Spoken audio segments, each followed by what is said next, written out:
Começa agora pela Rádio Rio de Janeiro, Momentos com Joana de Ângeles. Um programa que trará a você as lições da espiritualidade.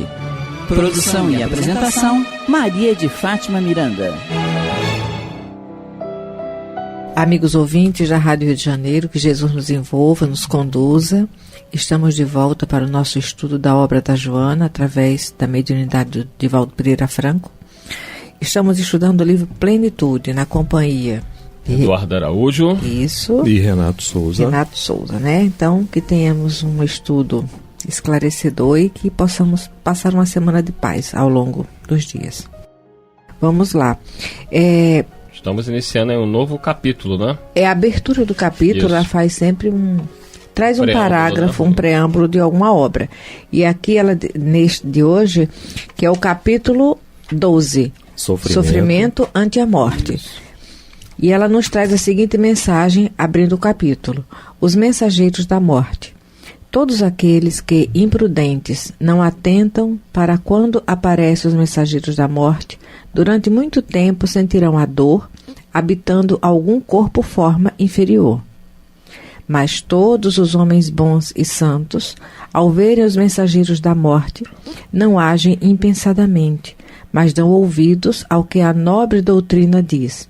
E, no afeto amedrontados, veem do nascimento e da morte a fértil fonte, e se libertam do afeto, extinguindo assim o nascimento e a morte. Esses são seguros e felizes, livres de todo esse espetáculo fugaz, de todo pecado e medo isentos. Dominaram todo o sofrimento. Aqui ela está falando de um nome que Eduardo vai traduzir. Anguttara, Anguttara Nikaya. Nikaya. Terceiro parágrafo, eu acho, sei lá. É uma tradução inglesa, quer dizer, algo que ela trouxe lá de fora e colocou aqui, mas a reflexão nos convida. Capítulo, 35ª edição. Isso, pronto. Mas o que ela está querendo nos dizer aqui é do desapego, não é? Porque se você não tem maturidade e você não faz essa reflexão em relação aos seus afetos, diante da morte você fica agarradinho, fica no estado de sofrimento. E quando você aproveita a orientação da doutrina espírita e saem desse apego, vocês ficam libertos. Exato. Nós ficamos libertos. É isso que o parágrafo está dizendo. Claro que, como não deve ser um trecho de alguém que é espírita, eu não sei. Ela pegou essa nobre doutrina aqui, ela pode estar falando da própria doutrina do amor, não é? Que você vai amar, você vai ter carinho, você vai ter afeto, mas você não vai ter apego. Essa aqui é a conduta dos espíritos sóbrios. Tem pessoas que acham que é bobagem, mas quando nós vamos estudar a doutrina espírita e pegamos aqueles romances do Emmanuel, nós vamos encontrar muita sabedoria neles. Por exemplo, nos 50 anos depois, nós vamos encontrar a conduta de Célia. Célia, um espírito superior, de uma sobriedade, viveu a relação familiar, todas as situações da convivência ali, de uma maneira que ela não prejudicou nem se sentiu prejudicada por ninguém. Quando nós vamos ler o Renúncia, nós também vamos encontrar Alcione, não é? Sofreu naquela sobriedade toda, nunca acusou nem se permitiu acusar por ninguém, porque a mente e a consciência estavam libertas. No Ave Cristo vamos encontrar Irmão Curvino, Quinto Varro, aquela relação ali de muita luta, sofrimento e testemunho, mas sem esse apego doentio, porque o apego ou nos coloca dependente do outro ou nos faz refém do outro. Exato. É interessante que eu me lembrei do Cousteau, quando foi evocado logo depois do sepultamento no livro Céu e Inferno, Allan Kardec, não é? Ele já, o corpo estava ali sendo sepultado, mas ele não tinha mais nenhuma relação com aquele corpo. Não estava preso a esse corpo forma inferior, quer dizer que é o perispírito ainda denso. Exato. Interessante. Perfeito, né? Então, vamos ao capítulo 12? Vamos ao capítulo 12. Sofrimento ante a morte. Vou ler. Tá? Vai lá, pode ler, Renato. Dona Joana diz assim: a impermanência de todas as coisas e pessoas no mundo físico é também extensiva à conjuntura do sofrimento. A sua vigência resulta da intensidade dos fatores causais que o engendraram.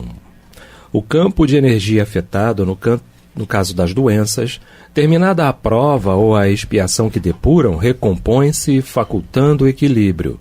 Não obstante, nos sofrimentos morais, quando a desarmonia emocional, por meio do autocontrole, da oração, da meditação, das ações de beneficência, o ser mais facilmente se libera, deixando de valorizar demasiadamente as ocorrências aflitivas, considerando-as naturais no processo evolutivo e, por consequência, aceitáveis.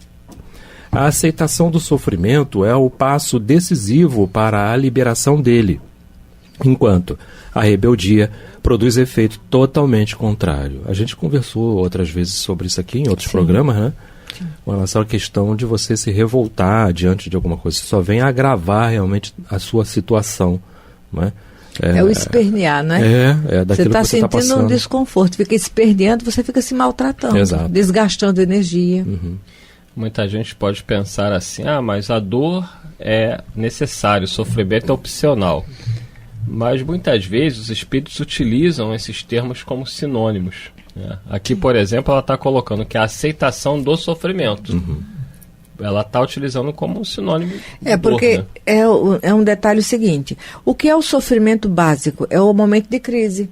Isso. Né? Então, o momento de crise gera um sofrimento. Agora, você vai daí, é aquela coisa de você ter necessidades essenciais, depois você desenvolve outros, cria uma segunda natureza. O sofrimento que esse é opcional, não é? É aquele onde você se locupleta na dor e fica, sabe, caindo em cima de si mesmo. Aí já é uma conduta doentia diante da experiência. Mas esse sofrimento básico aqui é o momento de crise, e o momento de crise causa dor, e essa dor gera uma dilaceração qualquer, que é o sofrimento original. É isso aí, exatamente esse é o sentido que Joana está dando aqui nesse parágrafo. E aí a gente lembra da resignação, que é muito difícil, né? Porque eu, como psicólogo, eu percebo nas pessoas atendendo, né, muita revolta. Eu estava conversando com uma pessoa, ela falou assim, mas para que eu vou buscar ajuda espiritual? O que vai resolver? Eu falei, você quer uma solução para a sua dor. Mas a solução não está fora, ela está dentro. Até porque todos passam pela dor, né? Todos passam por esse sofrimento que Joana colocou aqui, a Miranda explicou. Então, o fato de alguém estar numa casa espírita, num templo religioso, de qualquer que seja ele, não vai isentar a pessoa dos processos de resgate kármico. Não vai. Nós vamos passar por aquilo que precisamos passar. E aí Jesus nos pede resignação.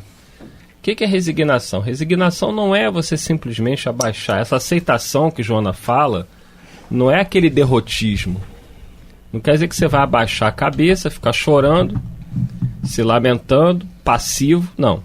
É uma aceitação, uma resignação ativa, buscando soluções para atenuar esse sofrimento. Se você está com uma doença física, vamos buscar junto aos médicos o que é possível fazer para atenuar aquela doença, para curar.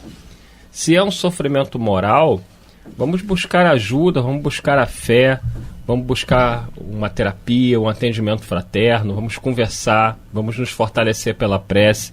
Então é a resignação ativa.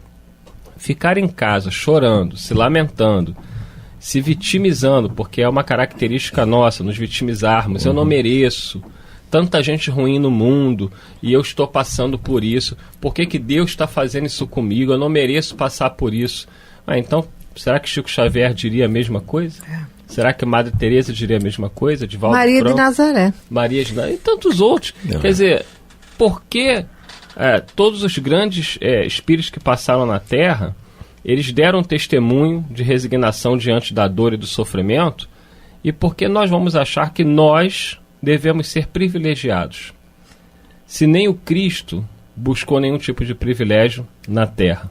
Então é isso, Miranda, que a gente precisa refletir aqui com o nosso ouvinte, porque tem muita gente nos ouvindo agora revoltado, chateado com Deus, achando que está passando por coisas que não merecia, e aí não tem isso que Joana coloca aqui. Falta essa aceitação da dor e do sofrimento, essa resignação compreendendo o porquê disso tudo. Porque a aceitação não é acomodação. É isso. Não é? A aceitação é você compreender que tem um fim útil e que você pode crescer a partir dali. Por isso que a aceitação gera a libertação, porque você sai buscando um campo de saída. Já a acomodação, você fica na lamúria, você fica reclamando e quando não terceiriza a responsabilidade para os outros. Eu estou assim por causa disso. Aí vai sempre por fora, vai se distanciando do ponto de origem, que é o momento seu. É evidente que quem está nos ouvindo, Renato, fala assim, eles estão falando porque eles estão de barriga cheia, porque a vida deles, eles não passam pelo que eu passo. Cada um sabe da sua vida. Ninguém está aqui disputando quem sofre mais. Se eu chegar aqui no microfone e ficar disputando com o Renato e com a Miranda para ver qual de nós três sofre mais, isso não é uma coisa saudável, isso é uma coisa doentia, né, que traz mais energia negativa, que atrai espíritos que estão naquela faixa vibratória. Assim, todo mundo passa por dores, do mais pobre ao mais rico. Isso quem diz não é o Eduardo, são os espíritos. Está no Evangelho segundo o Espiritismo, capítulo 5, Bem-aventurados aflitos. Os espíritos lá colocam, todos sofrem, desde aquele miserável, aquele que está na mais alta riqueza. Por que tantos ricos no mundo todo cometem suicídio? Exato. O que leva uma pessoa que tem tanto poder financeiro a tirar sua própria vida? Olhem os países nórdicos, olhem o Japão, com índice de desenvolvimento humano dos mais altos. Eles vivem uma vida que para nós seria o paraíso. Tem saúde de qualidade, educação de qualidade, tem segurança, tem trabalho, tem uma boa renda. O que leva essas pessoas a buscarem o suicídio? Exato. Então, Renato, eu estou falando isso porque eu sei que tem ouvintes, que vários ouvintes nos mandam relatos de que vocês, às vezes, vocês não têm ideia do que nós estamos passando, como se eu, você, Miranda, não tivéssemos também as nossas dores. Quantas coisas eu já passei nessa vida. Mas eu vou chegar aqui no microfone e ficar chorando? Não. Eu vou ficar me lamentando? Não posso. Não. Eu respeito a dor de cada um. A gente se sensibiliza, com a dor se de cada emociona até. E a gente, às vezes, também chora, às vezes a gente também cai de joelhos, Sim. A gente se sente frágil, como qualquer ser humano normal. O fato de estar no microfone não quer dizer que a gente é melhor do que ninguém. Somos todos iguais, igual o programa que tem aqui da nossa Leonor Aranda. Somos todos iguais, na dor e na felicidade. Exato. Eu lá no Bezerra, né, eu procuro conduzir o trabalho dessa forma. Quando eu vejo que estão olhando muito para mim, eu digo, não olha para mim. Eu aqui talvez seja o que precise mais, o que tenha problemas mais difíceis para serem resolvidos. Pense em você. Agora é o momento de você pensar em você. Fecha teus olhinhos aí, não é? E tudo. Enfim, mas eu estava pensando aqui uma coisa, ouvindo vocês dois, a inobservância, né? Que leva a pessoa a ter a rebeldia, né? E aumentar o sofrimento. Por quê? Porque eu sou incapaz de olhar ao meu redor, aí você falou muito bem lá do capítulo 5 do Evangelho, de ver que ao meu redor tem pessoas que também têm problemas, né? E olha, dentro do universo das pessoas aos quais eu convivo, ou eu conheço, ou eu tenho algum relacionamento, tem várias pessoas, pelo menos ligadas às religiões aos quais a gente tem mais conhecimento, né? Que a gente ouve falar mais. Todos eles passam pelos pedacinhos deles. É só observar. Não é esse ou aquele, não é aquele que está ali ou que está acolá, não. Todo mundo passou ou vai passar ou está passando. Cada um carrega a sua cruz. Exato. Que não é a mesma. Não. Cada um tem a sua história. Eu me lembro de uma ouvinte uma vez no programa que ela mandou mensagem, falou que estava passando necessidade e que a gente falava porque a gente estava de barriga cheia. E aí eu lembro que eu falei para ela que eu teve um momento da minha vida que meu pai perdeu tudo que tinha e nós fomos alimentados por amigos. E eu conto sempre essa história desse senhor chamado Josué. Ele, quando meu pai era gerente de um mercado, ele trabalhava nesse supermercado com meu pai. E ele cuidava do açougue. E meu pai era o gerente. E meu pai ajudava muito ele, né? Sim. Ele era uma pessoa que estava num momento difícil da vida. Quando meu pai perdeu tudo, aquele que era o rapaz que trabalhava no açougue do mercado se tornou açougueiro. Olha como a vida dá voltas. Se tornou um empresário. E ele, eu lembro que eu tinha eu era adolescente, eu lembro que o meu pai falava assim, o Josué ficou de passar aí para trazer umas carnes pra gente, porque a gente só comia carne quando o Josué levava, né? E eu lembro que eu ficava com alegria esperando o seu Josué chegar. Ele chegava cheio de carne, trazia um monte de coisa pra gente, porque ele era grato ao meu pai, quando meu pai o ajudou. E ele depois ainda contratou meu pai, que ele abriu uma peixaria. Meu pai ficou trabalhando muito tempo com ele numa peixaria, então a gente comia peixe também. E aquele homem, enfim, foi uma pessoa fundamental naquela fase difícil, onde meu pai às vezes chegava em casa com R$30. Meu pai foi trabalhar de camelô, corria de camelô na rua. Eu não esqueço de nada disso. Entendeu? Sim, eu não esqueço. Sim. E chegava em casa, eu lembro que ele falava, só consegui R$30. Minha mãe, né, segurando ali para não chorar, porque eu ia fazer o quê? Não tinha dinheiro para pagar o condomínio. Então a gente precisou recorrer à ajuda. Mas passou. Sim. Eu consegui trabalho, meu irmão conseguiu trabalho. Exato. Fomos evoluindo. Mas assim, todo mundo tem os seus momentos da vida que são de dificuldade. Todo mundo. Então a gente tem que entender o que Joana coloca aqui e tentar não se revoltar. Exato. Tá passando fome, tá sem dinheiro para pagar uma conta, tá num sufoco, recorre aos amigos. Vai buscar ajuda. Mas eu não tenho amigo. Vai numa igreja, vai numa casa espírita, conversa. Exato. Leva a sua conta de luz, mostra, não quero dinheiro não, eu tô só com essa conta de luz aqui, o meu gás acabou, eu não tenho como cozinhar. Dá pra você, olha, não me dá dinheiro não, mas compra esse gás pra mim. Perfeito. Né? Porque às vezes a pessoa fica com medo, né, de dar o dinheiro. Sim. Existem os meios. Tem os meios, pega aqui, tô aqui com a conta de luz, tá vencido, me ajuda aqui. Sempre, Jesus sempre vai colocar alguém no caminho para ajudar. Olha, nunca me faltou quem chegasse perto de mim, Eduardo, tá aqui, ajuda. Sim, seja financeira, seja moral, seja o que for. Então, assim, eu tô falando isso que eu sei que tem muita gente nos ouvindo agora. E como tem? Que tá nesse sofrimento, que tá nessa revolta, mas tem saída. Tem. Busca ajuda que tem saída. É passageiro, né? O sofrimento é passageiro. Nós aqui fazemos com que ele vá se prolongando.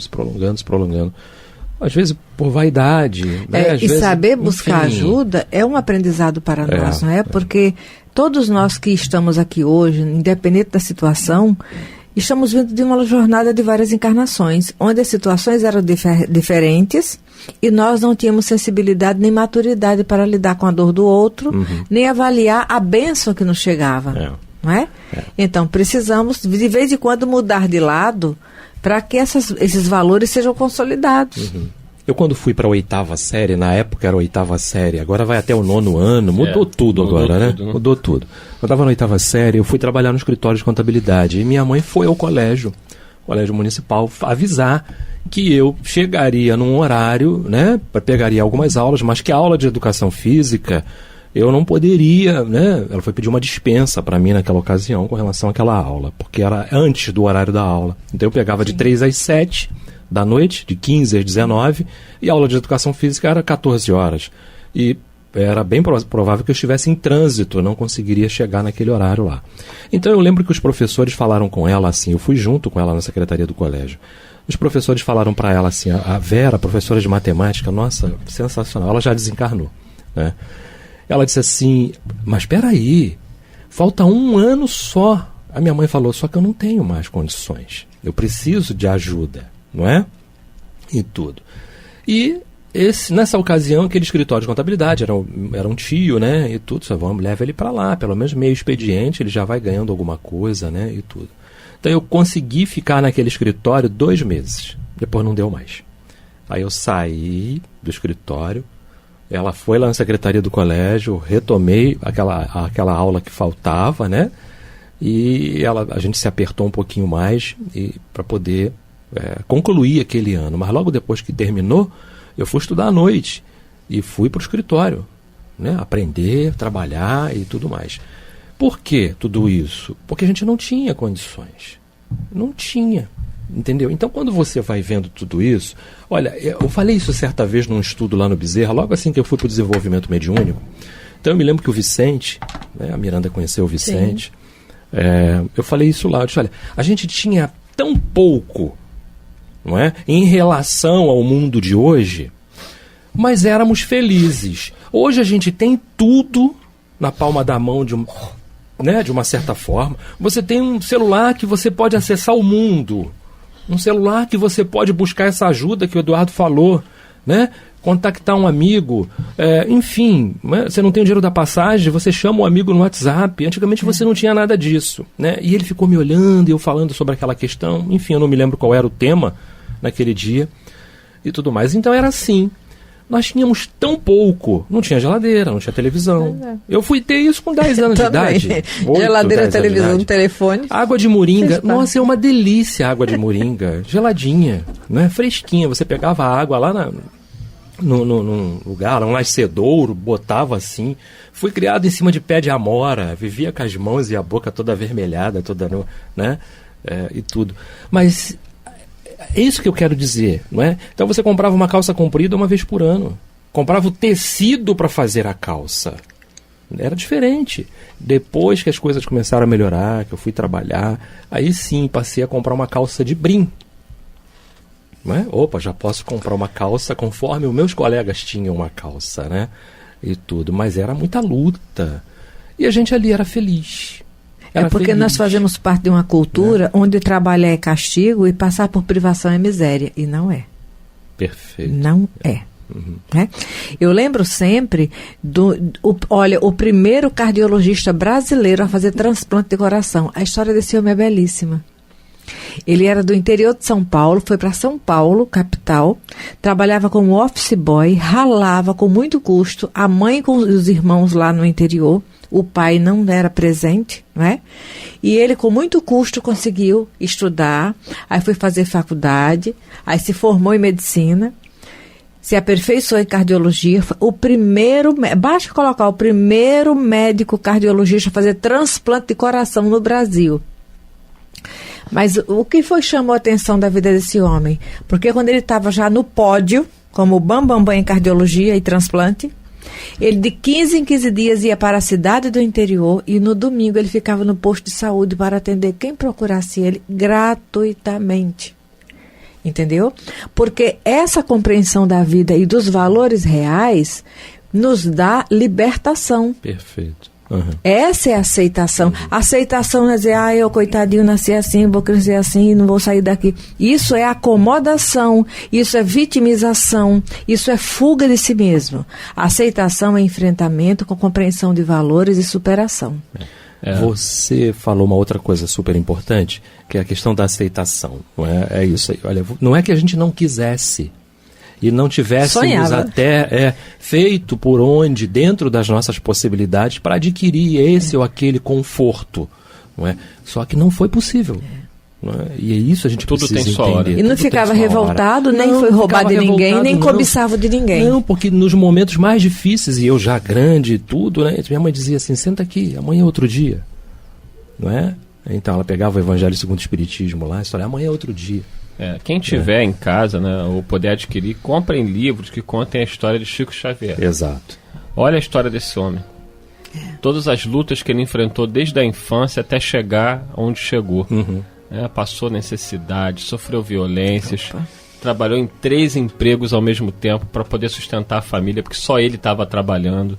Enfim, muitas lutas, né? Porque se Chico Xavier, que é alguém que nós tanto admiramos, passou por isso tudo, quem é Eduardo, quem é Miranda, quem é Renato para reclamar de alguma coisa? Olha, o tempo está terminando, esse é um pensamento meu, não é? Você aprende muito mais onde? Na opulência, quando você não precisou passar por dificuldade nenhuma, ou quando você teve que passar pelas dificuldades? Não é? E aprende a dar valor às coisas, ao real valor. Desenvolve a criatividade. Exato. Uhum. Chegamos ao final, Maria de Fátima Miranda. Que Jesus nos conduza. Muita paz a todos, até semana que vem, se Deus quiser. Muita paz. A Rádio Rio de Janeiro apresentou Momentos com Joana de Ângeles, um encontro com as lições da espiritualidade. Produção e apresentação, Maria de Fátima Miranda.